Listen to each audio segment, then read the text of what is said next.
प्रकाश सामी युट्युब च्यानलमा प्राविधिक मित्र सशिन्द्र गौतम सहित मेरो शालीन अभिवादन। नेपाली सुगम संगीतको संरक्षण संवर्धनका लागि सुरु गरिएको यो अभिलेखालयमा आज एक कुशल वाद्यवादक, संगीतकर्मी अनि त्यसै गरिकन गायक र संगीतका अन्वेषकका बारेमा चर्चा गर्नेछौँ। नेपाली सुगम संगीतमा एक व्यक्ति भएर विभिन्न परिचय बोकेर पनि नेपाली संगीतलाई अझै धेरै माया गर्ने एक व्यक्तिको नाम हो पिटर जे कार्थक।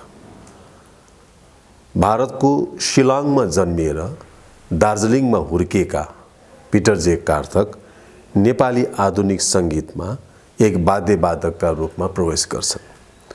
अम्बर गुरुङको सांगीतिक टोलीमा एक वाद्यवादकका रूपमा सम्बद्ध भएका पिटर जे कार्थकले आफै एउटा सांगीतिक टोली सुरु गरेर हिलेन्स नामबाट दार्जिलिङ सिक्किमको ग्यान्टोकमा पनि कार्यक्रम प्रस्तुत गर्छन्। हिलेन्सका एक गायकका रूपमा उनले मायालुलाई धेरै जस्ता गीतहरू गाए। त्यति बेलाको रक सांगीतिक समूहका एक उनी परिचायक पात्र पनि भए। पिटर जे कार्थकले आफ्ना गुरु अम्बर गुरुङदेखि लिएर अन्य कलाकारहरूका साथमा पनि सहकार्य गरे। पिटर जे कार्थकका अत्यन्त घनिष्ठ मित्र गोपाल योन्जन, त्यसै गरिकन रञ्जित गजमेर, फुर्बा शेर्पा जस्ता सङ्गीतकर्मीहरूसँग उनको सहकार्य बेजोड रह्यो। शरण रञ्जितको सांगीतिक टोलीबाट रञ्जित गजमेर अलग्ग भएर नेपाल आइसकेपछि रञ्जित गजमेर नामबाट एकल सङ्गीतकारका रूपमा रञ्जित गजमेरले सङ्गीत गरेको पहिलो गीतकार नै पिटर जे कार्थक हुन्। धेरै भइसक्यो बोलको गीत। रञ्जित गजमेरले शरण रञ्जितको सांगीतिक जोडीबाट छुटेपछि बनाएको यो पहिलो गीतकार पिटर जे कार्थकको यो गीतमा नेपालका र नेपाल बाहिर पनि त्यत्तिकै चर्चित मानिएका गायक प्रेमदोज प्रधानले स्वर दिनुभएको थियो। रञ्जित गजमेरसँग 20 को दशकमै सहकार्य गरेका पिटर जे कार्थकले गोपाल योन्जनका धेरै गीतहरूमा पनि बाजा बजाएका छन्। विशेष गरेर आफ्नो गिटार वादनका लागि प्रख्यात पिटर जे कार्थकले गीतको सङ्गीत संयोजन, बाजाहरूको मिश्रण यी विभिन्न कुराहरूमा सक्रिय रूपमा ध्यान दिँदै आएका थिए। गोपाल योन्जनको सङ्गीत, नारायण गोपालको स्वरमा गाइएका कयौँ गीतहरू, गल्ती हजार हुन्छन् यहाँ होस हराएको बेला वा लौ सुन म भन्छु मेरो राम कहानी, सारा दिन अरूलाई बाँडे, यी जस्ता धेरै गीतहरूमा वाद्यवादकका रूपमा गोपाल योन्जनसँग सम्मिलित भएका पिटर जे कार्थक त्यस टोलीमा गोपाल योन्जनका साथमा कुलदीप योन्जन, कर्म योन्जन अनि पिटर जे कार्थकको नाम सदैव जोडिएको छ। एक वाद्यवादक, एक गीतकार, सङ्गीतकर्मीका अलावा पिटर जे कार्थकको अर्को परिचय हो कथाकारको रूपमा उनको नाम। पिटर जे कार्थकले आफ्ना कथाहरूको सङ्ग्रह पिटर जे कार्थकका कथाहरू भनेर साझा प्रकाशनबाट प्रकाशन गरे। यो कृतिका निम्ति उनी पुरस्कृत पनि भए। तर योभन्दा महत्त्वपूर्ण कृति उनको 2031 सालमै उनले लेखेका थिए प्रत्येक ठाउँ प्रत्येक मान्छे। प्रत्येक ठाउँ प्रत्येक मान्छे पिटर जे कार्थकको नेपालीमा लेखिएको उनको पहिलो र सर्वथा नौलो उपन्यास हो। यो उपन्यास 7 खण्डमा विभाजित छ। सङ्गीतका 7 सुर सा रे ग म प ध नि सा नामबाट यसका अध्यायहरू लेखिएका छन्। साबाट सागर, रेबाट रेमान, गबाट गगन, पबाट पदम, यी विभिन्न सन्दर्भमा लेखिएको यो उपन्यासको मूल सहयोगीका रूपमा अम्बर गुरुङको नाम स्मरणीय हुन्छ, किनकि अम्बर गुरुङ उनका गुरु पनि हुन्।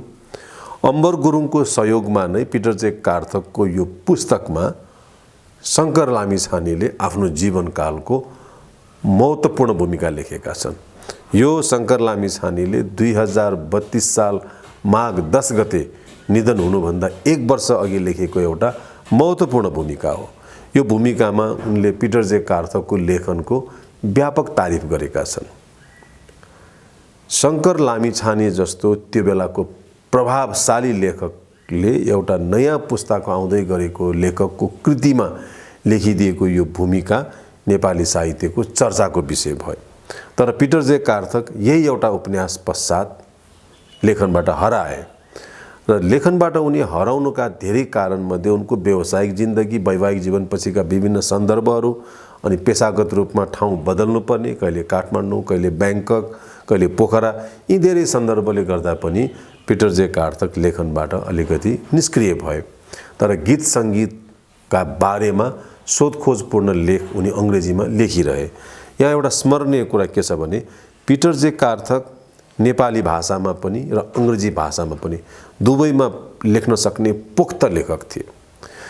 पिटर जे कार्थकले नेपाली गीत सङ्गीतका कलाकारहरूका बारेमा लेखेका धेरै महत्त्वपूर्ण पुस्तकहरूमध्ये नेपाली सङ्गीत सर्जक जुन हिमाल बुक्सबाट प्रकाशन भयो त्यो एउटा महत्त्वपूर्ण किताब हो।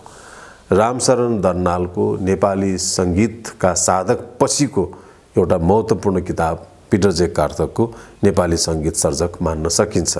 यद्यपि यसलाई विभिन्न कलाकारका परिवारले विवादका रूपमा ल्याएर पनि यो पुस्तकलाई चर्चामा ल्याइयो। विवादमा रहेका कुराहरू धेरै छन्, हुनु पनि पर्ने कुराहरू छन्, किनभने पिटर जे कार्थकले कुनै पनि कुरालाई एकै कोणमा राखेका छैनन्। उनले समीक्षकका रूपमा, दर्शकका रूपमा, मित्रका रूपमा अनि आलोचकका रूपमा एउटै पात्रलाई धेरै किसिमले हेरेका छन्।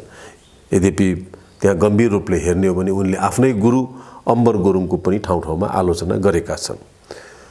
नेपाली सङ्गीत अध्ययन गर्नेका लागि एकदमै महत्त्वपूर्ण, मैले एकदमै किन भने यसरी लेखिएको, यसरी सुशब्दमा लेखिएको कृतिहरू धेरै कम छ। हामी कहाँ जन्म, जीवन, प्रेरणा, मृत्यु अनि कृतिहरू लेखेर मात्रै एउटा पुस्तकलाई आकार दिने परम्परा भएको ठाउँमा यो उर्दूका प्रसिद्ध लेखक सादत हसन मन्टोको मीना बाजार लेखिएको शैलीमा पिटर जे कार्थकले यो कृति लेखेका छन्। यो कृति पहिला नेपाली मेलोडी म्युजिक मेकर्स नामबाट अङ्ग्रेजीमा प्रकाशन भएको थियो। अङ्ग्रेजीमा प्रकाशन हुँदा यो त्यति चर्चा भएको थिएन, किनकि अङ्ग्रेजीका पाठकहरू कम थिए होलान् वा कमले पढे होलान्। तर जब यो नेपालीमा निक्लियो, यसमा भएका नभएका गल्तीहरू पनि उचाल्दै पुस्तकलाई बढी चर्चामा ल्याइयो र यो पुस्तक अहिले बजारमा उपलब्ध छ र यो नेपाली सङ्गीतमा लेखिएका धेरै महत्त्वपूर्ण किताबहरूको श्रृङ्खलामा रामशरण दर्नालको पुस्तक होस् वा हिरण्य भोजपुरीको, बुलु मुकारुङको वा अन्य कुनै पनि कृति लेखकका किताब जतिकै र त्योभन्दा पनि महत्त्वपूर्ण छ।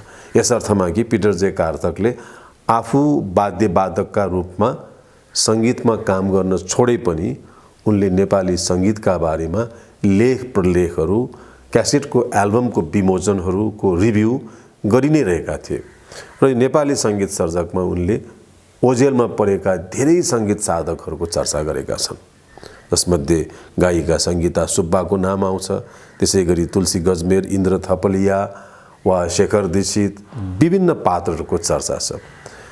यो कृतिमा पिटर जे कार्थकले उठाएको विषय नेपाली सङ्गीत इतिहासलाई एउटा लामो भर्याङ बनाउन सघाउने एउटा किताब हो भन्ने प्रमाणित हुन्छ। यो पिटर जे कार्थकको सङ्गीत अन्वेषकको एउटा पाटोको चर्चा गरे। त्यसै गरी पिटर जे कार्थकको अर्को एउटा बलियो पक्ष हो कथा लेखक। कथाकारका रूपमा पिटर जे कार्थकको जब सुपारीको रुख भन्ने कथा छापियो, त्यसपछि यो कथाको यति चर्चा भयो, नेपाली साहित्यमा प्रत्येक ठाउँ प्रत्येक मान्छे उपन्यासपछि पिटर जे कार्थक कथाका कारण चर्चित भए। यति राम्रो कथा लेख्ने पिटर जे कार्थकको त्यो पिटरका कथाहरू साझा प्रकाशनबाट साह्रै नराम्रोसँग छापिएर आयो। जुन कृतिको आवरण लतपत थियो, शब्दहरू जथाभावी छापिएका थिए, प्रिन्ट मिस्टेकहरू धेरै थिए, तर पुस्तकको चर्चा चाहिँ निकै भयो। पिटर जे कार्थक उपन्यासकारका रूपमा जसरी सफल मानिएका थिए, कथाकारका रूपमा पनि त्यति नै सफल मानिए। पिटरका कथाहरूमा पिटरका कथाहरू प्रत्येक ठाउँ प्रत्येक मान्छे, नेपाली सङ्गीत सर्जक बाहेक उनले अङ्ग्रेजीमा लेखिएका काठमाडौँ सम्बन्धी संस्मरणको किताब पनि प्रकाशित छ। तर मूल रूपमा अब हामी चर्चा गरौँ पिटर जे कार्थकको अर्को पक्षको बारेमा। पिटर जे कार्थक सङ्गीतका एक विधा वाद्यवादकका रूपमा चिनिन्छन्। उनले वाद्यवादन गरेका धेरै गीतहरू, प्राय उनले वाद्यवादन गरेका गीतहरू नारायण गोपालले गाएका छन् र उनी नारायण गोपालका अत्यन्त ठुला प्रशंसक र अत्यन्त निकटका मित्र पनि हुन्, किनभने पिटर जे कार्थकको ससुराली र नारायण गोपालको कुल घर नजिक नजिक भएको हुनाले पनि यी दुईका बीचमा आत्मीयता रह्यो र नारायण गोपालले यिनलाई सुनहरीको ज्वाइँ अर्थात् पिटर जे कार्थकका ससुरालाई किलागल एरियामा सुनहरी भनेर चिन्ने चलन छ र सुनहरीका ज्वाइँ भनेर पनि चिन्दछन् र दुवैजना बसेर सँगै कुनै समय जलपान गरेको यात्रा गरेको कुराहरू पनि उनले आफ्नो संस्मरणमा उल्लेख गरेका छन्। यो अर्को पाटो हो पिटर जे कार्थकको संस्मरण लेखनको। तर पिटर जे कार्थकको लेखकीय यात्रा पनि दार्जिलिङबाटै सुरु भयो, सङ्गीतकर्मीको यात्रा पनि दार्जिलिङबाटै सुरु भयो। दार्जिलिङमा त्यति बेला साङ्गीतिक टोलीको नेतृत्व गर्ने एक प्रमुख व्यक्ति थिए अम्बर गुरुङ। अम्बर गुरुङ लोक मनोरञ्जन शाखामा आबद्ध हुँदा, आर्ट एकाडेमीमा सम्बद्ध हुँदा र अम्बर गुरुङ नेपाल आउँदा यो सँगसँगै कयौँ कलाकारहरूको पनि ठाउँ बदली भएको छ। अम्बर गुरुङसँग एक वाद्यवादकका रूपमा काम गरेका पिटर जे कार्थकले अम्बर गुरुङ बाहेक गोपाल योन्जन, कर्म योन्जन, रञ्जित गजमेर, शरण प्रधान सबैसँग काम गरेका छन् र पिटर जे कार्थकले पछिल्लो समय कलेजमा पढाउँदै गर्दा कलेजको स्वागत समारोहमा पनि आफ्ना सहकर्मी मित्रहरू ऋद्धि बज्राचार्य, गणेश प्रसाद श्रेष्ठ, सुनिल चित्रकारका साथ पनि पुल्चोक स्थित इन्जिनियरिङ क्याम्पसमा वाद्यवादकका रूपमा उनी मञ्चमा उपस्थित भएका थिए। यी सबै पाटो र परिचय भएका पिटर जे कार्थकको कोरोना कालको यो दोस्रो समयमा उहाँको निधन भयो। क्रिस्चियन परिवारमा जन्मिएका पिटर जे कार्थक लाप्चे जातित्वको प्रतिनिधित्व गर्नुहुन्थ्यो, तर उहाँले निधन भएपछि आफ्नो दाह संस्कार पशुपतिको विद्युतीय शवदाह गृहमा गरिदिन इच्छा राखेका थिए। त्यही अनुसार उहाँकी पत्नी रञ्जना अनि छोरा जिमले यो कार्यभार सम्हाल्नुभयो र उहाँको एकदम कोरोना कालको त्यो लकडाउनको समयमा भावपूर्ण बिदाई भयो। पिटर जे कार्थक नहुनु भनेको म एक सङ्गीत विषयका अध्ययनका विद्यार्थी भएको नाताले ठुलो क्षति भएको महसुस गर्दछु। सङ्गीतको सानो सानो कुराको बारीकीको अध्ययन र नेपाली सङ्गीतको स्वर्णिम युगका ती चमत्कारपूर्ण व्यक्तित्व भएका गायक गायिकाहरूको बारेको उहाँको जानकारी, नेपाली कलाकारहरूको प्रतिनिधि मण्डल आसाम भ्रमण गरेर दार्जिलिङ आएका बेला भएको भेटघाटको चर्चा, यी सबै इतिहासलाई नजिकबाट देखेको र देखेर लेख्न सक्ने क्षमता भएको व्यक्ति पिटर जे कार्थक मात्रै थिए र उनले नै पहिलोपटक नाति काजीको दार्जिलिङको भ्रमणका बारे अत्यन्त गम्भीर संस्मरण लेखेका थिए, राम्रो धेरै राम्रो शीर्षकमा। त्यो राम्रो धेरै राम्रो भन्ने नाति काजीको ठेगोलाई उनले पक्रेर एउटा लामो लेख लेखेका थिए। त्यो लेख सारांश साहित्यिक पत्रिकाको मुखपत्र सारांशमा प्रकाशित भएको थियो। त्यो लेखले नाति काजीको साङ्गीतिक जीवनलाई यति उज्जवल र यति विशाल बनाइदियो। नाति काजी सङ्गीतकार मात्र होइनन्, एक भव्य र सभ्य व्यक्तित्व भएको विशालतम परिधि बोकेको एक नेपाली हुन् भन्ने कुरा त्यो लेखले परिचित गरायो। नाति काजीको त्यो आसाम भ्रमणपछि दार्जिलिङको जुन आगमनको समयमा नाति काजीले लिएर आएका साङ्गीतिक टोलीमा जो कलाकार थिए ती सबका बारेमा सूचनामूलक श्रोतव्य शैलीमा पिटर जे कार्थकले लेखेको त्यो संस्मरण नेपाली सङ्गीत क्षेत्रको एउटा अत्यन्त महत्त्वपूर्ण र यादगार लेख हो भन्नुपर्छ। अब पिटर जे कार्थकको गीतकारको परिचयको रूपमा पिटर जे कार्थकका धेरै गीतहरू उहाँको साङ्गीतिक समूह हिलेन्स ब्यान्डबाट गाइएको छ। हिलेन्सबाट गाइएका गीत बाहेक उहाँका गीतहरू रञ्जित गजमेरको एकल सङ्गीतमा पनि नेपालको रेडियो नेपालमा रेकर्ड भएका छन् र ती गीतहरूको एउटा अलग्गै महत्त्व छ। नेपाली सङ्गीतकर्मीहरूको विदेशी भाषामा लेख्ने वा विदेशका पत्रकारले अनुसन्धान र अध्ययन गर्दा आशिष घटकले लेखेको एउटा पुस्तक लुई ब्याङ्क्समाथि लेखेको पुस्तकमा लेखकले सबैभन्दा बढी रिसर्च गरेका व्यक्ति नै पिटर जे कार्थक थिए र पिटर जे कार्थकले लेखेको लेखलाई नै आधार मानेर आशिक घटकले लुई ब्याङ्क्सको त्यो जीवनीपरक पुस्तक लेखेका छन् र त्यो पुस्तक एउटा महत्त्वपूर्ण पुस्तक पनि मानिन्छ र त्यो पुस्तकमा बारम्बार चर्चामा आएका पात्र हुन् पिटर जे कार्थक। पिटर जे कार्थक, लुई ब्याङ्क्स, रञ्जित गजमेर र यो मार्क लेप्चा यी चरित्रका बारेमा भएको कुराकानी निकै रोचक र स्मरणीय मानिन्छ। पिटर जे कार्थकको सङ्गीत समीक्षक, सङ्गीत अध्येता बाहेकको अर्को मूल पक्ष हो उपन्यासकार। नेपाली भाषामा कथ्य शैलीमा एकदम परम्परागत उपन्यास लेखिने समयमा 30 को दशकमा विक्रमाब्द 30 तिर पिटर जे कार्थकले प्रत्येक ठाउँ प्रत्येक मान्छे लेखे।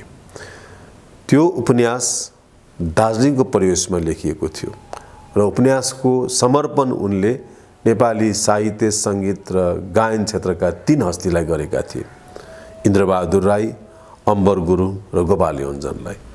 उनले आफ्ना 2 गुरु इन्द्रबहादुर राई र अम्बर गुरुङ अनि आफ्ना मित्र गोपाल योन्जनलाई समर्पण गरेको त्यो पुस्तकको ओपनिङ लक्ष्मी पूजाको दिनबाट गरिएको छ। त्यो पुस्तकमा बारम्बार उनले अम्बर गुरुङको म अम्बर हुँ तिमी धरती जस्तो गीतको चर्चा गरेका छन्। पिटर जे कार्थकले यस्तो उपन्यास लेखेको बेला भारतमा पनि शहर रुमान वा कृष्णबलदेव वैद जस्ता लेखकहरूले यस किसिमको उपन्यासको सुरुवात गरिसकेका थिएनन् र पछि जब हिन्दी उपन्यासहरू पनि यस किसिमका लेखिए त्यति बेला हिन्दी उपन्यासमा त्यस किसिमको लेखनको चर्चा भएपछि मात्र हाम्रै नेपालीमा लेखिएको यो प्रत्येक ठाउँ प्रत्येक मान्छेको पनि चर्चा भयो। इन्द्रबहादुर राईको आज रमिता छ जसरी दार्जिलिङको परिवेशमा लेखिएको उत्कृष्ट उपन्यास हो भने प्रत्येक ठाउँ प्रत्येक मान्छे त्यस्तै दोस्रो महत्त्वपूर्ण उपन्यास हो र यो उपन्यास अङ्ग्रेजीमा पनि आउनुपर्छ भन्ने धेरैको चर्चा अनुरोध आएपछि पिटर जे कार्थक स्वयंले मञ्जुश्री थापालाई अनुवाद गर्न लगाएर यो अङ्ग्रेजीमा पनि प्रकाशित भएको छ र कुनै पनि नेपाली कृति प्रकाशन भएको कम समयमा अर्को भाषामा अनुवाद भएको सायद पिटर जे कार्थकको त्यो उपन्यास नै पहिलो थियो, प्रत्येक ठाउँ प्रत्येक मान्छे। तर अङ्ग्रेजीमा यसको त्यति सफलता वा चर्चा भएन। यद्यपि पिटर जे कार्थक आफै अङ्ग्रेजीमा राम्रो लेख्न सक्ने लेखक पनि हुन्। आजको यो युट्युब च्यानलमा सङ्गीतकर्मी, वाद्यवादक, गीतकार अनि भुल्नै नसकिने नेपाली सङ्गीत जगतका सङ्गीत अन्वेषक पिटर जे कार्थक प्रति हार्दिक श्रद्धाञ्जली सहित यति नै।